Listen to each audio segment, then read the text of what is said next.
Mesdames et messieurs, bienvenue sur Africa 24 à ce nouveau numéro de décryptage. Candidat numéro 20 à la présidentielle du 23 décembre 2018, Félix Tshisekedi est le président de l'Union pour la démocratie et le progrès social, UDPS, soutenu par l'Union pour la nation congolaise de Vital Kamerhe, dans un accord signé entre les deux formations politiques après leur retrait de l'accord de Genève ayant désigné Martin Fayulu comme candidat de l'opposition. Félix Tshisekedi fait partie des 3 candidats favoris pour cette présidentielle. Qu'est-ce qu'il propose aux Congolais pour être élu à la magistrature suprême de son pays? Il répond à ce présent numéro de décryptage. Que proposez-vous concrètement aux Congolais pour qu'ils vous choisissent comme président de la République? Dans un premier temps, déjà pour commencer, nous présentons l'alternance. Avec nous, c'est le changement de méthode, changement de mentalité. Nous allons instaurer un état de droit dans lequel régnera la paix et la sécurité. Parce que ça, c'est une priorité. On ne peut pas imaginer de développer un pays s'il n'y a pas de paix et de sécurité. Et nous revenons d'une tournée à l'est, au grand nord-est du pays, et je peux vous dire que nos compatriotes vivent l'enfer là-bas. La priorité sera de mettre fin à cette plaie qui tracasse énormément nos populations de l'Est. Ensuite, nous étendrons l'influence de l'administration, le rôle de l'administration sur toute l'étendue du territoire, parce que ça, c'est important. Si l'État n'existe pas, l'État n'est pas près du citoyen, ce ne sera pas facile de protéger le citoyen. Et puis, je vous ai parlé de changement de mentalité, nous allons lutter contre les antivaleurs. Vous êtes dans une alliance avec Vital Kamerhe et son parti, l'Union pour la nation congolaise. Quels sont les termes de cet accord? C'est une alliance qui court sur 10 ans. Donc c'est une première expérience, une première d'ailleurs dans l'histoire de notre pays. Nous partons dans un ticket, Vital Kamerhe et moi. Il a eu l'élégance de me laisser passer d'abord, faire le premier mandat de 5 ans. Et je lui retournerai l'ascenseur après 5 ans pour faire pareil, donc être son Premier ministre après mon premier mandat de 5 ans. Donc après l'expérience des 2 mandats, donc après 10 ans, nous évaluerons et nous verrons s'il y a lieu de renouveler l'expérience. À quelques jours du scrutin présidentiel, peut-on faire un petit bilan de votre campagne présidentielle? Bon, vous savez, le Congo politique est divisé en 3 grandes zones. Il y a l'Est, le centre et l'Ouest du pays. Nous venons de 2 des zones, c'est-à-dire l'Est et le centre. Et je crois qu'il ne sert à rien de le dire, les images parlent d'elles-mêmes. Nous pensons avoir conquis l'Est et le centre. Et à ce moment, des choses, je peux dire que nous avons déjà plus de 50% des voix de nos compatriotes.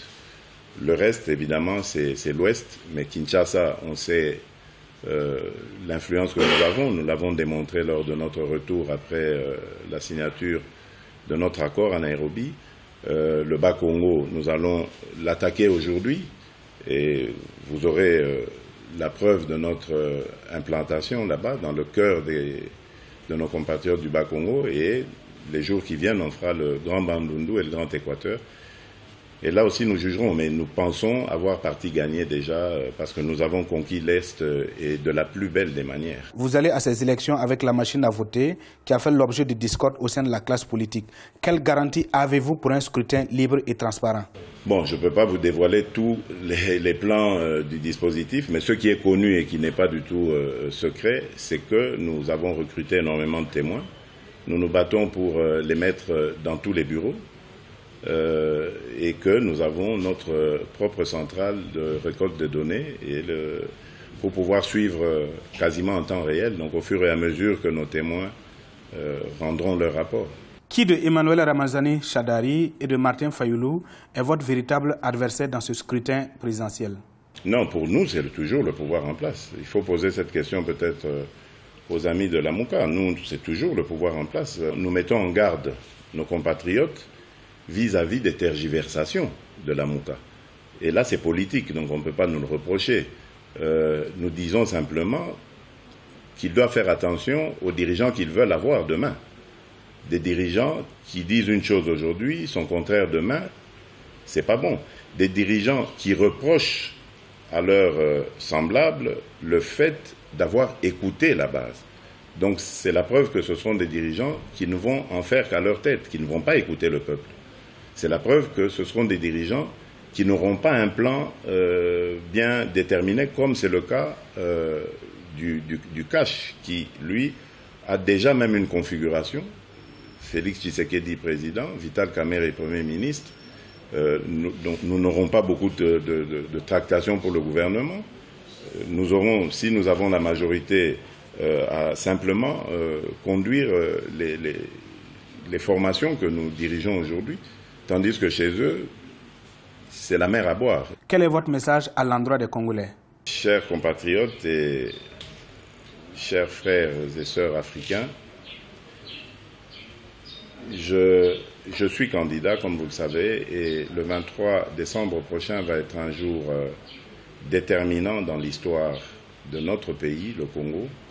Le Congo qui se trouve au centre, au cœur de l'Afrique et qui est quelque part, comme disait Frantz Fanon, la gâchette du revolver Afrique et qui fera justement crépiter le revolver. Je suis convaincu que le jour où le Congo se lèvera, l'Afrique tout entière se lèvera.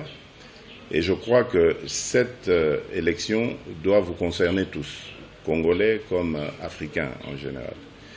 Et nous comptons sur votre soutien pour que tout se passe bien et que si jamais la voix du peuple congolais risque encore d'être dévoyée comme ce fut le cas en 2011, je compte sur vous pour vous ériger comme un seul homme contre cette injustice que nous craignons, que nous redoutons, ça c'est clair. Mais nous avons confiance en notre peuple et en sa détermination et nous l'appelons à se mobiliser, à demeurer, après avoir accompli le devoir citoyen de vote, de demeurer devant les bureaux, de soutenir les témoins jusqu'au dépouillement des urnes, des bulletins et jusqu'à l'affichage des résultats. Donc,